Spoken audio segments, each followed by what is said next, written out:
ముఖ్యమంత్రి చంద్రబాబు అధ్యక్షతన నిర్వహించిన ఏపీ కేబినెట్ సమావేశం ముగిసింది. ఈ భేటీలో పలు కీలక నిర్ణయాలు తీసుకున్నారు. ఎస్సీ వర్గీకరణ ముసాయిదా ఆర్డినెన్స్ కు రాష్ట్ర మంత్రివర్గం ఆమోదం తెలిపింది. 617 కోట్లతో అసెంబ్లీ, 786 కోట్లతో హైకోర్టు భవన నిర్మాణాలకు కేబినెట్ ఆమోదం తెలిపింది. నిర్మాణ పనులను L1 బిడ్డర్ కి అప్పగించాలని నిర్ణయించింది. State centre for climate in cities వ్యవస్థల ఏర్పాటును కూడా ఆమోదించింది. పట్టణ ప్రాంతాల్లో వరద నిర్వహణకు ప్రత్యేక వ్యవస్థలను ఏర్పాటు చేయాలని నిర్ణయించింది.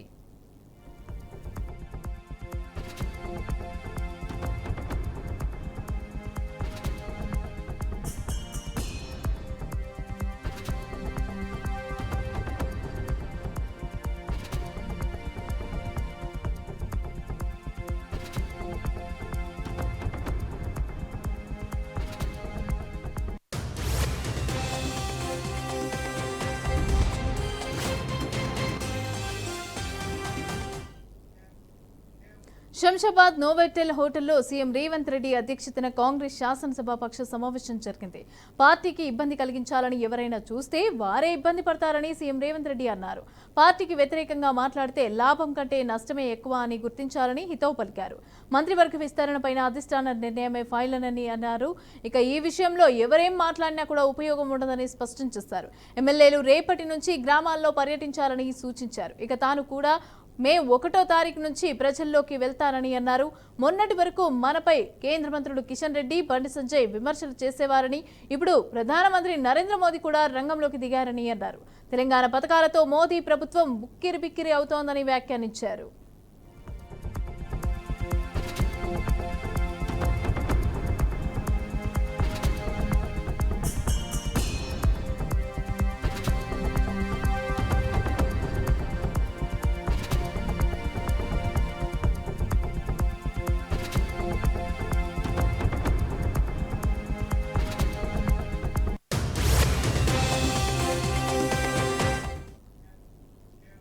ఇండస్ట్రియల్ మెటీరియల్ కు యాక్షన్, నిర్మాణ రంగానికి మాత్రం అప్లికేషన్ రూట్లో అందిస్తామని ప్రకటించారు మంత్రి నిమ్మల రామానాయుడు. ఇక గత వైసీపీ ప్రభుత్వం చేసిన అవినీతిని సరిదిద్దే ప్రయత్నం చేస్తున్నామని అన్నారు మంత్రి నిమ్మల.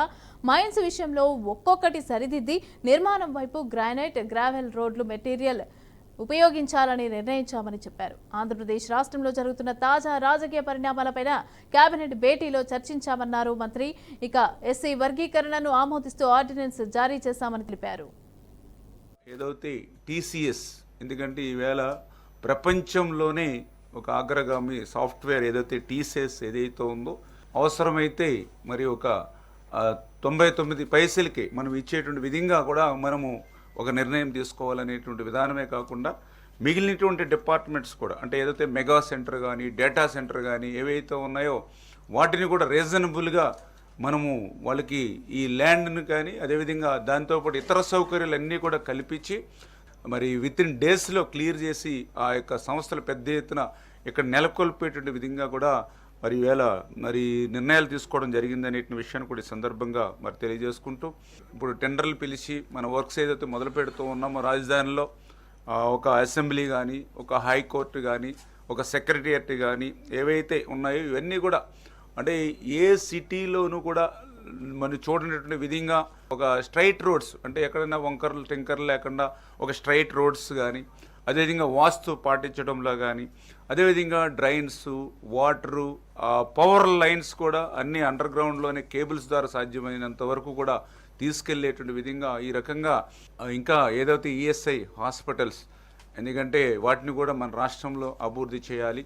అదేవిధంగా కుప్పం మరి నియోజకవర్గంలో కేంద్రీయ విశ్వవిద్యాలయానికి కూడా మరి అక్కడ కూడా ల్యాండ్ వాళ్ళకు కూడా ఫ్రీగా, ఎందుకంటే ఈ కేంద్ర సంస్థలన్నింటినీ కూడా మన రాష్ట్రంలో పెద్ద ఎత్తున తీసుకొచ్చేటువంటి విధానంలో ఇంకా ఏదైతే ఇండస్ట్రియల్ పార్క్ డెవలప్ చేయడానికి ఏదైతే నెల్లూరు జిల్లాలో కృష్ణపట్నం దగ్గర కానీ అటు కూడా ల్యాండ్ ఫ్రీగా ఇవ్వాలని, ఏదైతే మనము ఈ యొక్క ఇండస్ట్రియల్స్ కానీ, అదేవిధంగా ఏదైతే ఐటీలు కానీ.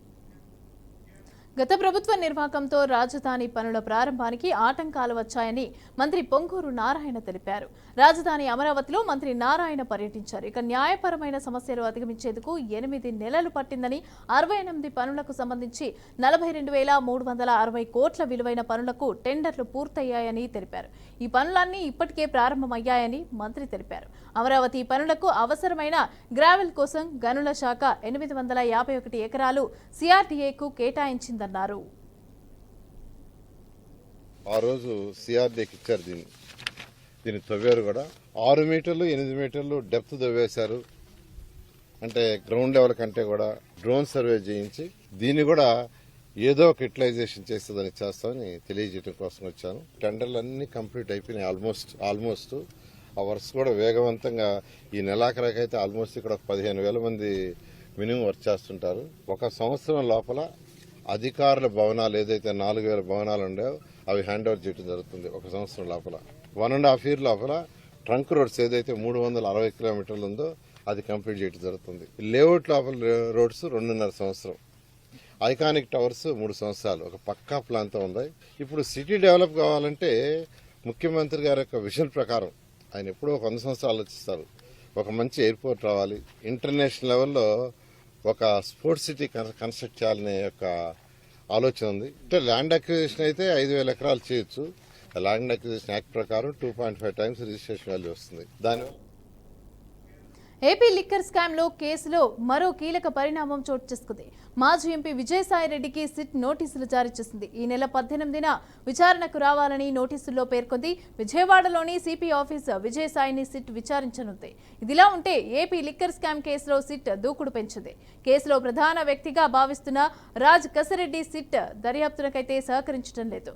ఇప్పటికే 3 సార్లు సిట్ నోటీసులు ఇచ్చినా ఆయన స్పందించలేదు. ఈ నేపథ్యంలో రాజ్ కసిరెడ్డి కోసం సిట్ అధికారులు ముమ్మరంగా గాలిస్తున్నట్టుగా తెలుస్తోంది. అయితే పక్కా ప్లాన్తో రాజ్ కసిరెడ్డి పరారైనట్లు సిట్ అనుమానిస్తోంది. అత్తమామలతో కలిసి 5 రోజుల క్రితం పరారైనట్లుగా గుర్తించినట్లు వార్తలు వినిపిస్తున్నాయి. ఇక దీంతో రాజ్ కసిరెడ్డి ఆర్థిక మూలాలను సిట్ టార్గెట్ చేసింది. రాజ్ ఎక్కడెక్కడ పెట్టుబడులు పెట్టాడు, ఎవరితో ఆర్థిక లావాదేవీలు నడిపించారు, ఏ సంస్థలకు ఎంత చెల్లించారు అనే అంశాలపైన ఆరా తీస్తున్నట్టు సమాచారం. ఇప్పటికే రాజ్ కసిరెడ్డికి చెందిన 15 కంపెనీల్లో సిట్ అధికారులు తనిఖీలు నిర్వహించారు. ఇక ఈ సోదాల్లో లభ్యమైన పలు కీలక పత్రాలను సిట్ స్వాధీనం చేసుకున్నట్టు తెలుస్తోంది.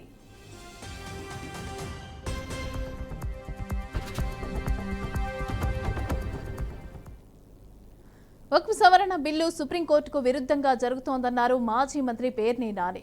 వక్ఫ్ సవరణ బిల్లును వైసీపీ వ్యతిరేకించిందన్న పేర్ని నాని వక్ఫ్ సవరణ బిల్లుకు కూటమి ప్రభుత్వం మద్దతు తెలిపి ముస్లింలను మోసం చేసిందని మండిపడ్డారు. హిందూ ఆస్తుల్లో ఇతర మతాల వారికి హక్కు ఉండదని, అలాగే ముస్లింల వక్ఫ్ ఆస్తులపైన హక్కు వారికే మాత్రమే ఉండాలని అన్నారు. ప్రతి మతానికి స్వేచ్ఛ ఉండాలన్నదే వైసీపీ సిద్ధాంతమని అన్నారు. డిప్యూటీ సీఎం పవన్ కళ్యాణ్ ఎన్నికలకి ముందు ముస్లింల హక్కులని కాపాడుతానని పెద్ద ప్రసంగాలు చేశారని, అధికారంలోకి వచ్చాక హిందువులకు మాత్రమే ప్రతినిధిగా మారిపోయారని విమర్శించారు. ఆస్తుల్లో అన్యమతస్థులకి అంగళ్ళు కూడా ఉండకూడదు అని మనం గట్టిగా మాట్లాడుతున్నామా? మాట్లాడలేదా? మాట్లాడుతున్నాం. హిందూ దేవాలయాల్లో అన్యమతస్థులు ఉద్యోగస్తులు కూడా ఉండటానికి వీల్లేదు అని మనం గట్టిగా వాదిస్తున్నాం, మాట్లాడుతున్నాం, పోట్లాడుతున్నాం.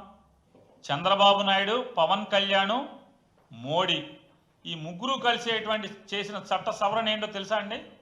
ఇప్పుడు మనకి ఒక టీటీడీ టెంపులే మనం చాలా గొప్పగా మనం భావిస్తాం, ప్రశస్తమైనదిగా, అదొక కలియుగ దైవం ఉండేటువంటి గొప్ప ఆలయంగా మనం కీర్తిస్తాం.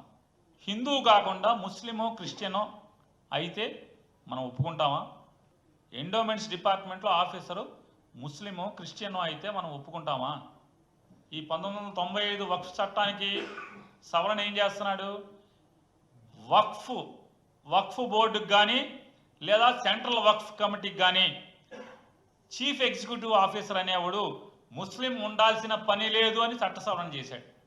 భారతీయ జనతా పార్టీని, అలాగే తెలుగుదేశం పార్టీ వాళ్ళని, మరీ ప్రత్యేకించి తెలుగుదేశం పార్టీ వాళ్ళని, ఎట్లాగో పవన్ కళ్యాణ్ గారంటే కన్వర్టెడ్ సనాతని కాబట్టి ఆయన అఫీషియల్లీ డిక్లేర్డ్ కన్వర్టెడ్ సనాతని. ఆయన బ్యాప్టిజం తీసుకున్నాడు, ముస్లిం మతాన్ని ఆచరించేవాడు. ఇప్పుడు ఎమ్మెల్యే డిప్యూటీ సీఎం అయిన తర్వాత పూర్తిగా రెండింటిని గాలికి వదిలేసి కన్వర్టెడ్ సనాతని కాబట్టి అఫీషియల్లీ డిక్లేర్డ్ కన్వర్టెడ్ సనాతని కాబట్టి మనం ఆయన ప్రశ్నించలేదు. రాష్ట్రంలో మత ఘర్షణలు సృష్టించాలని వైసీపీ కుట్ర చేస్తోందని ఏపీ హోంమంత్రి అనిత మండిపడ్డారు. పాస్టర్ ప్రవీణ్ మృతిని కూడా మత ఘర్షణలకు వాడుకోవాలని చూశారని ఆరోపించారు. రాజకీయాల్లో క్రిమినల్స్ ఉంటే ఇలాంటివే జరుగుతాయని అనిత అన్నారు. పింక్ డైమండ్ అంటూ గతంలో దుష్ప్రచారం చేశారని గుర్తు చేశారు. ఇక టీటీడీ చైర్మన్ గా పనిచేసిన వ్యక్తి జాగ్రత్తగా మాట్లాడాలని అన్నారు. టీటీడీపై బురద చల్లి కూటమి ప్రభుత్వానికి చెడ్డ పేరు తేవాలని ప్రయత్నం చేశారని హోంమంత్రి అనిత ధ్వజమెత్తారు. దాని మీద చాలా సెంటిమెంట్ ఉంటుంది. తిరుపతిలోని ఎక్కడైనా ఏదైనా చిన్నది అంటే మాంసాహారం ఎక్కడ దొరికినా, ఒక సిగరెట్ దొరికినా, లేకపోతే ఏదైనా మద్యపానానికి సంబంధించిన అంశాలు ఏమైనా దొరికినా కూడా భక్తుల మనోభావాలు దెబ్బతినే పరిస్థితులు ఉంటాయి. అటువంటి సిచ్యువేషన్స్లో ఒక అబద్ధపు ప్రచారాన్ని నిజం చేయడానికి వాళ్ళు చేస్తున్న ప్రయత్నాలు. సాక్షాత్తు ఇంతకుముందు ఆ తిరుమల తిరుపతి దేవస్థానం చైర్మన్ చేసిన వ్యక్తి బయటకు వచ్చి ఆ తిరుమల తిరుపతి దేవస్థానం తాలూకా ప్రాధాన్యత, దాని తాలూకా సెంటిమెంట్ తెలిసిన వ్యక్తిగా ఆయన అటువంటి కామెంట్స్ చేసేటప్పుడు ఆయన సెన్స్ పనిచేయాలి, చిత్తశుద్ధితో ఉండాలి. ఇప్పుడు ఏదో మత సంబంధించిన ఘర్షణలు తీసుకురావాలి, ఎక్కడో law and order issues create అవ్వాలి కాబట్టి ఈ రకంగా మనం చేయటం. ఇంతకుముందు మీకు తెలుసు గవర్నమెంట్కి చెడ్డ పేరు వస్తుంది, దానివల్ల పూలన మత ఘర్షణలు తీసుకురావచ్చు అని ఒక దురాలోచనతో వాళ్ళు చేస్తున్న కామెంట్స్ తప్పించి వీటిలో నిజం లేదు అని నిన్న నిజాలు ఈవో శ్యామలారావు గారు చాలా క్లియర్గా చెప్పారు. ఎంత దౌర్భాగ్యం అంటే అక్కడ ఈవెన్ ఆ గోశాలకి 2023 నుంచి విజిలెన్స్ అధికారులని కూడా లోపలికి రానివ్వని పరిస్థితి. అంటే లోపల ఏం జరుగుతుందో కూడా తెలియని పరిస్థితి. అసత్యపు ఆరోపణలు చేసిన ప్రతి ఒక్కరి మీద కంపల్సరీగా చర్యలు ఉంటాయి. వీళ్ళు ఎలాగ మ్యానిపులేట్ చేస్తున్నారంటే మీకు ఒక ఎగ్జాంపుల్ చెప్తానండి. 1100 మందిని భద్రతకి మేము అక్కడ అకామిడేట్ చేసాము. సో ఇది జరిగిందని క్లియర్గా చెప్తే నెక్స్ట్ డే సాక్షులు ఏం రాశారు తెలుసా? 1100 మంది పోలీసులు మోహరించారు అని రాశాడు. అంటే ఆ రాసిన తెలుగు చూడండి ఒకసారి. భద్రత కల్పించేమో అనడానికి మోహరించేమో అనడానికి ఎంత తేడా ఉంటుందో. అంటే వాళ్ళు అలా రాసి జనాల్ని ఒక రకమైన ట్రాన్స్లోకి తీసుకెళ్ళడానికి ప్రయత్నం చేస్తున్నారు. ఇందాక మన రామారెడ్డి గారు చెప్పారు మత ఘర్షణలు తీసుకురావాలని ఏకైక లక్ష్యం. దానికి ఏం చేశారంటే పాపం పాస్టర్ ప్రవీణ్ పగడాల గారిని ఏదో రకంగా అటువంటిది మేము పాస్టర్ ముసుగులో కొంతమంది బయటకు. సీఎం చంద్రబాబు పర్యటనలు సినిమా షూటింగ్లను తలపిస్తున్నాయని మాజీ ఎంపీ నందిగాం సురేష్ మండిపడ్డారు. సెక్యూరిటీ లేకుండా చంద్రబాబు జనాల్లో తిరిగే పరిస్థితి లేదన్నారు. వైఎస్ఆర్సీపీ అధినేత మాజీ సీఎం వైఎస్ జగన్మోహన్ రెడ్డి దళితుల మేలు కోరి అనేక పథకాలను అమలు చేశారని, కానీ చంద్రబాబు రౌడీ రాజ్యం కొనసాగిస్తున్నారని, పథకాలు అడిగితే అక్రమ కేసులు పెట్టి వేధిస్తున్నారని మండిపడ్డారు. రాజశేఖర రెడ్డి గారు ఆశయ సాధన కోసం పెట్టిన పార్టీ ఇది. మరణాన్ని కూడా ఆస్వాదించి ఎప్పటికైనా మరణిస్తాము, మరణించే లోపల మంచోడు అనిపించుకోవాలి, రాష్ట్ర ప్రజలకు ఎంతో కొంత మేలు చేశామని అనిపించుకొని బతకాలని చెప్పి జగన్మోహన్ రెడ్డి గారు చూస్తూ ఉంటే 5 సంవత్సరాలు కాదు, మేము 4వ ముఖ్యమంత్రిగా ఎన్నికయ్యాం, మేము 4 సంవత్సరాలు ముఖ్యమంత్రిగా 4వసారి కొనసాగిస్తా ఉన్నామని మీరు చెప్పుకున్న తరంలో అసలు మిమ్మల్ని మోయడానికే పుట్టిన పవన్ కళ్యాణ్ గారు ఒకళ్ళు ఏ ముఖం పెట్టుకుని ప్రజల దగ్గరికి వెళ్ళి ప్రజలను మోసం చేయొచ్చా?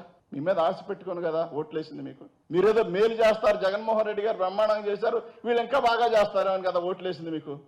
అలాగనే కదా నోటుకొచ్చిన అబద్ధం వల్ల ఆడితే మీకు ఓటేస్తే. మొన్న ఒక ఆయన అంటా ఉన్నాడు, మేము చెప్పామయ్యా నమ్మటం వాళ్ళ తప్పు అని మాట్లాడుతున్నాడు నాతో. మేము చెప్పాము నమ్మటం వాళ్ళ తప్పు, ఇచ్చిన హామీలు ఎప్పుడన్నా నెరవేర్చారా? అది తెలీదా? 3 సార్లు ముఖ్యమంత్రిగా ఉన్నప్పుడు హామీలు నెరవేర్చిన రోజు ఒకటి చూపించండి. 4వసారి నమ్మారంటే మీ తప్పు అని మాట్లాడుతున్నా. అంటే ప్రజలను మోసం చేయడం మా తప్పు కాదు, మోసపోవడం మీ తప్పు అని చెప్తా ఉన్నారు. అంబేద్కర్ గారు అందరూ వాడు ఇది ఒక పదం నేర్చుకున్నారు పాపం. ఈ మధ్య సినిమా షూటింగ్లు అడావుళ్ళు అన్ని వాటిని పోల్చుకొని పనిచేయడం మొదలుపెట్టారు. అందులో భాగంగానే ఇవాళ ఎంతమంది పైన మీకు ప్రేమ పుట్టుకొస్తా ఉంది. దయచేసి జగన్మోహన్ రెడ్డి గారితో దళితులకు మేలు చేసిన విషయంలో రాష్ట్ర ముఖ్యమంత్రిగా ఉన్న చంద్రబాబు నాయుడు గారు కానీ, వాళ్ళ కుమారుడు కానీ, పవన్ కళ్యాణ్ గారు కానీ పోల్చుకోవద్దు దయచేసి. జగన్మోహన్ రెడ్డి గారు బహిరంగంగా మీరు అవమానం చేశారు, బహిరంగంగా అవమానం చేసి మీడియా ముందు మాట్లాడారు దళితులకు ఎవరు పుట్టాలనుకొని. అదే బహిరంగంగా మాజీ మంత్రి వైసీపీ నేత కాకాని గోవర్ధన్ రెడ్డిపైన సర్వేపల్లి ఎమ్మెల్యే సోమిరెడ్డి చంద్రమోహన్ రెడ్డి తీవ్ర స్థాయిలో విరుచుకుపడ్డారు. కాకాని ఒక పిరికి పందాని సవాళ్లు విసిరి ఇప్పుడు కేసులకు భయపడి పరారీలో ఉన్నారని ఆయన ఆరోపించారు. గత వైసీపీ ప్రభుత్వ హయాంలో తనపై అక్రమంగా కేసులు బనాయించారని, అయితే తాను కాకానిలాగా పారిపోకుండా వాటిని ఎదుర్కొన్నానని సోమిరెడ్డి పేర్కొన్నారు. నెల్లూరు జిల్లాలో అక్రమ మైనింగ్ కుంభకోణానికి సంబంధించిన కేసులో కాకాని గోవర్ధన్ రెడ్డి పాత్ర ఉందని, శిక్షలు తప్పవనే భయంతోనే ఆయన పోలీసులకు చిక్కకుండా తప్పించుకు తిరుగుతున్నారని సోమిరెడ్డి చంద్రమోహన్ రెడ్డి ఆరోపించారు. అటువంటి నరకం చూస్తున్నావు, నా మీద పెట్టావు, ఫస్ట్ కేసు పెట్టావు, పోలీసులు నోటీస్ ఇస్తే వెంకటాచలంలో పోయి కూర్చున్నా, నేను ఇచ్చిన డాక్యుమెంట్స్ చూసి నోరు తెరుచుకున్నారు పోలీసులు. నువ్వు 10 నిమిషాలకి ఫోన్ చేస్తున్నావు, నేను అక్కడ కూర్చున్నా, ప్రతి 10 నిమిషాలు పెట్టా, దమ్ముంటే వచ్చి అరెస్ట్ చేసుకోమని పోలీసులకు చెప్పా, పంపించి పోలీసులు ప్రతిసారి నేను హైకోర్టుకు పోలేనని చెప్పా. ఆ కేసు హైకోర్టు క్వాష్ చేసింది. రెండో కేసు పెట్టావు, రా వచ్చి అరెస్ట్ చేసుకోమని చెప్పా. కొరవన్నీ బెయిలబుల్ కేసులు పెట్టావు, చేసుకోమను, వాయిదాలకు వస్తా అంటే మేమేం తప్పు చేయకుండా మమ్మల్ని కోర్టు చుట్టూ తిప్పుతున్నావు. నువ్వు మాత్రం విచారణకు వచ్చేదానికి నీకు దమ్ము లేదు. అటువంటి పనికి మాలినోళ్ళని జగన్మోహన్ రెడ్డి మంత్రులుగా, ఈరోజు జిల్లా అధ్యక్షుడిగా, ఆయన ఉమ్మడి 10 నియోజకవర్గాలకి ఆయన నాయకుడంట. అంటే ఆయన్ని చూసి నేర్చుకోమని జిల్లాలో ఉండే కొరవ వైసీపీ వాళ్ళు కూడా ఇతని మాదిరిగా దోపిడీలు, దొంగతనాలు, పనికి మాలిన పనులు, తప్పుడు పనులు చేసి పారిపోతూ ఉండేటట్టుగా కొరవాళ్ళు కూడా ఫాలో కావాలి. సిగ్గుండాల జగన్మోహన్ రెడ్డికి సిగ్గుండాల. ఆ రోజు చెప్పుతో కొట్టుండాలి. నువ్వు మా తల్లిదండ్రుల గురించి మాట్లాడినప్పుడు వైఎస్ జగన్మోహన్ రెడ్డి, నిన్న నీ సతీమణి గురించి మాట్లాడితే మా నాయకులు ఎత్తి లోపలించారు, కేసు పెట్టి ఎత్తి లోపలించారు. ఆ పని నువ్వు వల్లభనేని వంశీ టైంలో చేసి ఉండాలా, కాకాని గోవర్ధన్ టైంలో నువ్వు చేసి ఉండాలా. నీకు లేదు. నువ్వు ఆ పనికి మాలినోళ్ళు అసెంబ్లీలో మాట్లాడుతూ హైదరాబాద్లో జరిగిన స్త్రీ సమ్మిట్ 2.0 2025 కార్యక్రమంలో పాల్గొన్న తెలంగాణ డిప్యూటీ సీఎం బట్టి విక్రమార్క మహిళల హక్కులు, భద్రత, అభివృద్ధిపై కీలక వ్యాఖ్యలు చేశారు. మహిళా సాధికారత కోసం ప్రభుత్వం తీసుకుంటున్న చర్యలపైన ఆయన మాట్లాడారు. బట్టి విక్రమార్క మాట్లాడుతూ మార్చి 8 అంతర్జాతీయ మహిళా దినోత్సవం, ఏప్రిల్ 14 డాక్టర్ బిఆర్ అంబేద్కర్ జయంతి తేదీలను ఎప్పటికీ మర్చిపోలేమని పేర్కొన్నారు. అంబేద్కర్ మహిళలకు అనేక హక్కులు కల్పించారని, మహిళలను శక్తిగా, దేవతగా కొలిచే గొప్ప సంస్కృతి మన దేశానికి ఉందని తెలిపారు. And after buying the buses, we are getting into tie-up with a RTC. So we are trying to give them the money through the banks, interest-free loan. They are buying the buses, giving the RTC. RTC is paying them the money. So the business also we are trying to provide to the maximum extent. And also we are trying to give them these Shakti, Indira Shakti canteens. Where are the government institutions are there, collectorates are there, all secretaries, anywhere, wherever the government properties are there, all those areas we are giving to the women of Telangana so that they can do some business, make money, and they can economic independence so that they can think, live on their own and generate and with a secured kind of a thinking that they can lead their life. This is what we are trying to do in the state. And finally our target is to make not less than 1 crore of women of the state to make them the crorepati's. Minimum of 1 crore. So these are the schemes what we have been thinking. So the empowerment comes not only bringing out the laws, and also by implementing the laws also. BRS MLA కొత్త ప్రభాకర్ రెడ్డి వ్యాఖ్యలకు మంత్రి Pongireddy Sudhakar Reddy counter ఇచ్చారు. కాంగ్రెస్ ప్రభుత్వాన్ని తండ్రి కొడుకులు కలిసి పడగొట్టేందుకు plan చేస్తున్నారన్నారు. KCR మాటలనే Prabhakar Reddy చెప్తున్నారని, కొత్త ప్రభాకర్ రెడ్డి అంటేనే కేసీఆర్ ఆత్మ అంటూ ఆగ్రహం వ్యక్తం చేశారు. అక్రమంగా దోచుకున్న భూముల్ని ప్రభుత్వం లాక్కుంటుందని భయపడ్డారన్నారు. ఎంతమంది ఎమ్మెల్యేల్ని కొనాలో అంతమందిని కొనండి, ఇందిరమ్మ ప్రభుత్వాన్ని కూల్చడం ఎవ్వరికీ సాధ్యం కాదు అంటూ ఫైర్ అయ్యారు. పార్టీలకి, మతాలకి, కులాలకి అతీతంగా పేదవాళ్ళకి ఇవ్వాలనే ఆలోచనని గౌరవ ముఖ్యమంత్రి గారు మా శాసనసభ్యులకి, సభ్యులందరికీ కూడా వివరించనున్నారు. అదే రకంగా దేశ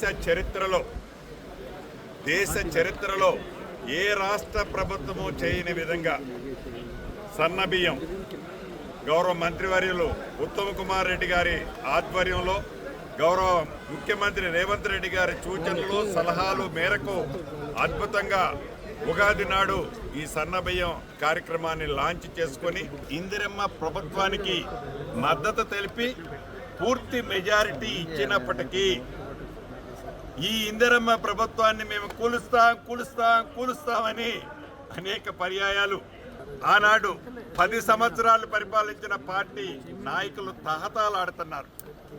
అనేక సందర్భాల్లో గౌరవ ముఖ్యమంత్రి గారు సహచర మంత్రులు మిగతా మిత్రులంతా కూడా అనేక సందర్భాల్లో మేము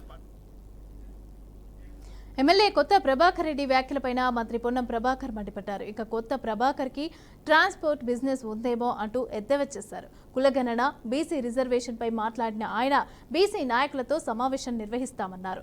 ఇక 42% కోసం పోరాడిన అందరితో మాట్లాడి విధి విధానాలు రూపొందిస్తామన్నారు. అన్ని పార్టీల నాయకులతో మాట్లాడి దీన్ని అమలయ్యే విధంగా ప్రక్రియ వేగవంతం చేస్తామన్నారు.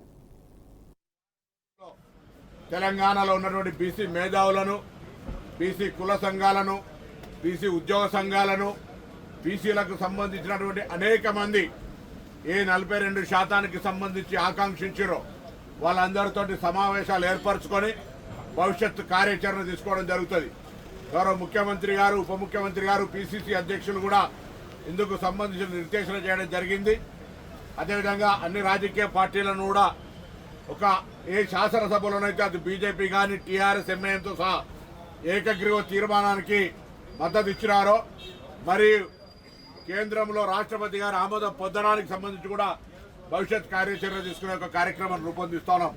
అందుకే ఈ సమావేశాల్లో ఒక రోడ్ మ్యాప్ తయారు చేసుకొని దేశవ్యాప్తంగా తెలంగాణ రోల్ మోడల్గా ఉన్న ఈ యొక్క కుల సర్వే 42% రిజర్వేషన్ల చట్టాన్ని ఆమోదింపజేసుకొని తెలంగాణలో అమలు చేయడానికి సంబంధించిన ప్రక్రియను వేగవంతం చేస్తాం. తప్పకుండా అన్ని రాజకీయ పార్టీలు ఏ విధంగానైతే శాసనసభ వేదిక మద్దతు ఇచ్చినాయో ఇప్పుడు కూడా మద్దతు ఇవ్వాలని విజ్ఞప్తి చేస్తా ఉన్నాం. ఢిల్లీకి సంబంధించి బాధ్యతగా ఇక్కడి నుంచి ప్రాతినిధ్యం వహిస్తున్న మంత్రులు కానీ కేంద్ర మంత్రులు, మిగతా అన్ని రాజకీయ పార్టీలు, అన్ని రాజకీయ పార్టీల పార్లమెంటు సభ్యులు ఇది చట్టంగా రాష్ట్రపతి ఆమోదం పొందే వరకు దీని పట్ల సానుకూలంగా పనిచేయాలని కోరుతా ఉన్నాం. ఇటీవల కాలంలో సుప్రీంకోర్టు తీర్పు కూడా మాకు సానుకూలంగా ఒక సంతృప్తినిచ్చే విధంగా ఉంది. 2 నెలల్లో డిస్పోజ్ చేయాలనే మాట చెప్పినారు. ఇది ప్రజల అభిప్రాయం మేరకు చట్టాల్లో గతంలో పేర్కొన్న విధంగా ఎంపైరికల్ డాటా, ప్రామాణికమైనటువంటి ఒక సహజ సర్వేల ద్వారా వచ్చినటువంటి సమాచారాన్ని పట్టిస్తా ఉన్నాం. కాబట్టి ఎక్కడ కూడా న్యాయపరమైన చిక్కులు లేవు. కాబట్టి ఈ సంబంధించిన అంశం మీద కూడా క్షేత్రస్థాయిలో మా గౌరవ శాసనసభ్యులందరికీ ఇలా చెప్పడం జరుగుతుంది. క్షేత్రస్థాయిలో ఒకవైపు కేటగిరీషన్ సబ్ కమిటీ మెంబర్గా కేటగిరీషన్ 30 ఏళ్ల నుంచి రావణ కాష్టగా మారుతూ ఉంటే తెలంగాణ దేశంలో తొలి రాష్ట్రంగా చట్టాన్ని చేసి నిన్నటి నుంచి దాన్ని అమలు చేసే విధంగా భవిష్యత్తులో వచ్చే నోటిఫికేషన్ అన్ని కూడా. బీఆర్ఎస్ ఎమ్మెల్సీ కల్వకుంట్ల కవిత సంచలన వ్యాఖ్యలు చేశారు. బీఆర్ఎస్ నాయకులపై అక్రమ కేసులు పెడుతున్నారని, కాంగ్రెస్ నేతలను వదిలే ప్రసక్తే లేదని కవిత ఫైర్ అయ్యారు. ఎమ్మెల్యేలకు ప్రభుత్వ అధికారులు తొత్తులుగా మారారని, వారిపై కూడా చర్యలు ఉంటాయన్నారు. బీఆర్ఎస్ నేతలను బెదిరించే నేతల పేర్లను పింక్ బుక్ లో రాసుకుంటున్నామని హెచ్చరించారు. బీఆర్ఎస్ అధికారంలోకి వచ్చాక వారిపై కఠిన చర్యలు తప్పవని ఆగ్రహం వ్యక్తం చేశారు. మిమ్మల్ని సతాయించి మిమ్మల్ని పోలీస్ స్టేషన్కి ఈడ్చినటువంటి ఏ ఒక్కరిని కూడా నేను మాత్రం క్షమించే అవకాశమే ఉండదు. పింక్ బుక్ బరాబర్ పెడతా. ఈ నెల 27న బీఆర్ఎస్ రజతోత్సవాలు జరగనున్నాయి. ఇక దీంతో మాజీ మంత్రి సబితా ఇంద్రారెడ్డి పార్టీ కార్యకర్తలకు, నాయకులకు దిశానిర్దేశం చేశారు. కేసీఆర్ బహిరంగ సభకు సంబంధించిన విషయాలను నేతలకు తెలియజేశారు. జరగబోయే బహిరంగ సభను ఒక పండగ వాతావరణంలో మొత్తం మన మహేశ్వరం నియోజకవర్గం చేసుకోవాలని సూచించారు. ఇక అదేవిధంగా అలాగే లక్షలాది మంది కూడా మన నియోజకవర్గం నుంచి కేసీఆర్ బహిరంగ సభకు తరలి రావాలని ఆమె బీఆర్ఎస్ శ్రేణులకు పిలుపునిచ్చారు. మైసూర్ అర్బన్ డెవలప్మెంట్ అథారిటీ కేసులో కర్ణాటక సీఎం సిద్ధరామయ్యకు షాక్ తగిలింది. ఈ కేసులో లోకాయుక్త పోలీసుల దర్యాప్తు కొనసాగించాలని బెంగళూరులోని ప్రజాప్రతినిధుల ప్రత్యేక కోర్టు ఆదేశాలు జారీ చేసింది. ఏదైనా నిర్ణయం తీసుకునే ముందు తుది నివేదికను కోర్టుకు సమర్పించాలని తెలిపింది. ముడా కేసులో లోకాయుక్త పోలీసుల క్లీన్ చీట్ నివేదికను సవాల్ చేస్తూ కార్యకర్త స్నేహమయి కృష్ణ దాఖలు చేసిన పిటిషన్ పైన కోర్టు విచారణ చేపట్టి ఈ ఆర్డర్స్ జారీ చేసింది. పోలీసుల దర్యాప్తు పూర్తి చేయాలని, అప్పటి వరకు బి రిపోర్ట్ పైన ఎటువంటి ఆదేశాలు ఇవ్వబోమని న్యాయస్థానం పేర్కొంది. ఇక తదుపరి విచారణను మే 7వ తేదీకి అయితే వాయిదా వేసింది. అలాగే కర్ణాటక లోకాయుక్త పోలీసులు దాఖలు చేసిన బి రిపోర్ట్ కు వ్యతిరేకంగా ఎన్ఫోర్స్మెంట్ డైరెక్టరేట్ దాఖలు చేసిన పిటిషన్ పై కూడా కోర్టు తన నిర్ణయాన్ని వాయిదా వేసింది. ఇక కాగా ముడా కేసులో కర్ణాటక సిద్ధరామయ్య, ఆయన భార్య పార్వతి సహా ఇతరులపైన ఎటువంటి ఆధారాలు లేవని లోకాయుక్త అంతకుముందు తన నివేదికలో పేర్కొంది.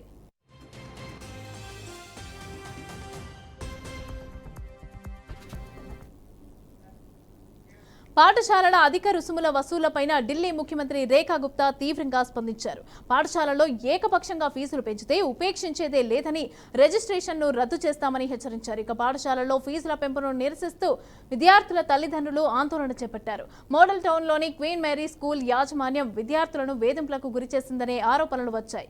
ఈ విషయాన్ని తల్లిదండ్రులు ముఖ్యమంత్రి రేఖా గుప్తా దృష్టికి తీసుకురావడంతో ఆమె వెంటనే స్పందించారు. పాఠశాలల్లో ఇష్టానుసారంగా ఫీజులు పెంచడం, విద్యార్థుల తల్లిదండ్రులను వేధించడం వంటి చర్యలను ఎంతమాత్రం సహించేదే లేదని స్పష్టం చేశారు.